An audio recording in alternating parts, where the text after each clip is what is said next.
நீங்கள் கர்த்தருடைய ஆலயமே ஆனால், பரிசுத்த ஆவியான உங்களை தங்கியிருப்பாரே ஆனால், இதனுடைய மகிமை உங்களை மூடி இருக்கிறது. இந்த மகிமை தான் ஆதாமை மூடியிருந்த மகிமையும் அதுதான். கிறிஸ்துவை மறுரூபமலையிலே கிறிஸ்துவை பார்த்தார்களே, அந்த மகிமையும் அதுதான். மறுரூபமாக்கப்பட்ட கிறிஸ்துவின் மகிமையும் அதுதான். ஆசரிப்பு கூடார மகிமை, தேவாலய மகிமை உங்களையும் என்னையும் நிரப்பட்டும். செலுத்திய நாங்கள் ஆலயம் கூடி வந்தோம். துதி பலிகள் செலுத்திய நாங்கள் உம்மை போற்ற வந்தோம். நன்றி பலிகள் செலுத்திய நாங்கள் ஆலயம் கூடி வந்தோம். துதி பலிகள் செலுத்திய நாங்கள் உம்மை போற்ற வந்தோம். கர்த்தர் செய்த நன்மைக்காக நன்றி செலுத்த வந்தோம். நம்மை மறவா அவர் கிருபை எண்ணி துதிக்க வந்தோம். கர்த்தர் செய்த நன்மைக்காக நன்றி செலுத்த வந்தோம். நம்மை மறவா அவர் கிருபை எண்ணி துதிக்க வந்தோம். நன்றி பலிகள் செலுத்திய நாங்கள் ஆலயம் கூடி வந்தோம். துதி பலிகள் செலுத்திய நாங்கள் உம்மை போற்ற வந்தோம். உடன்படிக்கை எனக்கு தந்து உந்தனின் பிள்ளையா தெரிந்தெடுத்தீர். மனத்தின் விளிம்பில் நின்ற என்னை ஜீவனின் பாதையில் திருப்பி விட்டீர். உடன்படிக்கை எனக்கு தந்து உந்தனின் பிள்ளையா தெரிந்தெடுத்தீர். மனத்தின் விளிம்பில் நின்ற என்னை ஜீவனின் பாதையில் திருப்பி விட்டீர். கர்த்தர் செய்த நன்மைக்காக நன்றி செலுத்த வந்தோம். நம்மை மறவா அவர் கிருபை எண்ணிய துதிக்க வந்தோம். கர்த்தர் செய்த நன்மைக்காக நன்றி செலுத்த வந்தோம். நம்மை மறவா அவர் கிருபை எண்ணிய துதிக்க வந்தோம். கர்த்தருடைய பரிசுத்த நாமத்திற்கு மகிமை உண்டாவதாக. 2 நாளாகவும் 5ஆம் அதிகாரம்.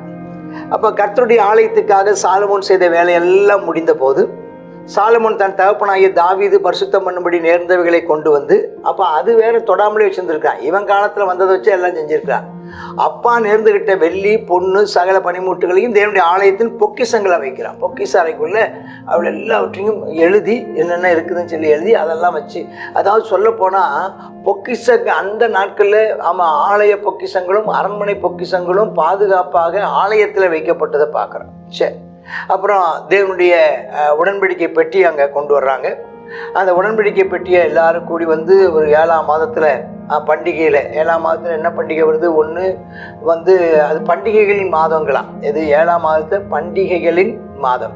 ஏன்னா ஒன்று 7ஆம் மாதம் 1ஆவது நாளில் எக்கால பண்டிகை, அடுத்தது 10ஆவது நாளில் பாவ நிவாரண பண்டிகை, அதே இது 15, 14, 15ஆம் தேதியிலிருந்து கூடார பண்டிகை. அப்போ அந்த மாதத்தில் ஆட்கள் எல்லாத்தையும் வர வைக்கிறான். அந்த பண்டிகை 7ஆம் மாத பண்டிகைன்னு சொல்லும்போது ஆசரிப்பு கூடார பண்டிகை. எல்லாரும் வர்றாங்க. லேவியர் பெட்டி எடுத்துகிட்டு வர்றாங்க. அதை சுமந்தவர்கள் லேவியரானவரே, அது ஒரு குறிப்பாக போதுமான அளவுன்னு சொல்லப்பட்டிருக்கு. அவைகளை கொண்டு வந்தவர்கள் லேவியரான ஆசாரியரைன்னு ஒரு குறிப்பு ரொம்ப தெளிவாக சொல்லப்பட்டிருக்கிறது. சரி, அப்போ என்னென்ன முறைப்படி எல்லாம் செய்யப்பட்டதுன்னு பார்க்குறோம். ஆமாம், பணம் இருக்குது அப்படிங்கிறதுக்காக சில விதிமுறைகளை என்ன செய்யவில்லை, அவர் மீறி செய்யவில்லை. ஆமாம், ஆசாரியில் அதை செஞ்சாங்க. அப்புறம் சாலமோனும் அவனோடு கூட இஸ்ரவேல் சபையார் அனைவரும் பெட்டிக்கு முன்பாக எண்ணிக்கைக்கும் தொகைக்கும் அடங்காத ஏராளமான ஆடுகள், அப்போ 1000ன்னா 1000 சொல்லியிருந்திருப்பாங்க, 10,000 10,000 சொல்லியிருப்பாங்க, எண்ணிக்கை அடங்காத பண்ணிட்டாங்க. பயங்கரமாக குழந்தை வச்சா. கடைசியில் கேர்பின் சட்டைகளுக்கு கீழே, அங்கே செய்யப்பட்டுள்ளதான கேர்பின் சட்டைகளுக்கு கீழே அந்த மகா பரிசுத்த ஸ்தலத்துக்குள்ளே அதை வைக்கிறாங்க. வச்சு தண்டுகள் இருக்குது. கொஞ்சம் முன்னே இழுக்கலாமா அப்படின்னு பார்த்தா முன்னே இழுக்க முடியல, இடம் பெருசு, பெட்டி சின்னது. சரி, ஆனால் அங்கே வைக்கப்பட்டது. அந்த பெட்டியில் ஒரு குறிப்பு 10ஆம் வசனத்தில் இருக்குது. அங்கே அந்த அந்த மன்னா, வனாந்தரத்தில் கொடுக்கப்பட்ட மன்னாவை ஒரு பொற்பாத்திரத்தை வச்சுருந்தாங்க. அது இப்போ இல்லை, அது காணாமல் போச்சா என்ன ஆச்சு தெரியலை. ரெண்டாவது, அந்த ஆரோனுடைய துளிர்த்த கோல் அதுவும் உள்ளே இருந்திருக்குது, அதுவும் இப்போ இல்லை. இப்போ உள்ளே இருந்தது என்னன்னு கேட்டால், இந்த மோசே வைத்ததான அந்த 2 கற்பலைகள் இல்லாமல் வேற ஒன்றும் அதில் இல்லை என்கிற ஒரு குறிப்பை நாம் அங்கே பார்க்குறோம். கர்த்தருக்கு ஸ்தோத்திரம். கர்த்தருடைய வார்த்தை தான் இப்போ முக்கியம். ஸ்தோத்திரம். அடையாளங்கள், அங்கீகாரங்கள். ஆமென். ஸ்தோத்திரம். கர்த்தருடைய வார்த்தை, வார்த்தை, அடையாளம், அங்கீகாரம். அடையாளம் தான் மன்னா, அங்கீகாரம் தான் கோல், வார்த்தை.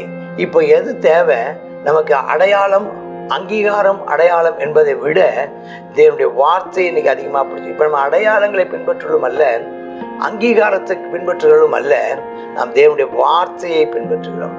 சரி, அப்போ 11ஆம் வசனத்தில் வகுப்பு முறைகளை பாராமல் ஆசாரியர்கள் எல்லாரும், அதான் வகுப்பு முறைன்னா அந்த கெர்சோனியர், கோகாத்தியர் அந்த மாதிரி, அப்புறம் வயசு, இந்த இது அதெல்லாம் பார்க்காம எல்லாரும் தங்களை பரிசுத்தம் பண்ணி கொண்டு எல்லாரும் அன்னைக்கு வேலை செஞ்சாங்க. ஆசாப், ஏமான், எதுத்தூன் அவங்க எல்லாரும் பாடங்களை நல்ல மெல்லிய புடவைகளை தரித்து சூப்பராக அழகாக ட்ரெஸ் பண்ணி, அதாவது யூனிஃபார்ம் பண்ணி, கைத்தாளங்களையும் தம்புர்களையும் சுரமலையும் பிடித்து பலிபீடத்து கிழக்க நிற்கிறாங்க. கிழக்க நின்று சூப்பராக பாட்டு பாடுறாங்க. 120 பேர் கொண்டதான ஒரு குழு.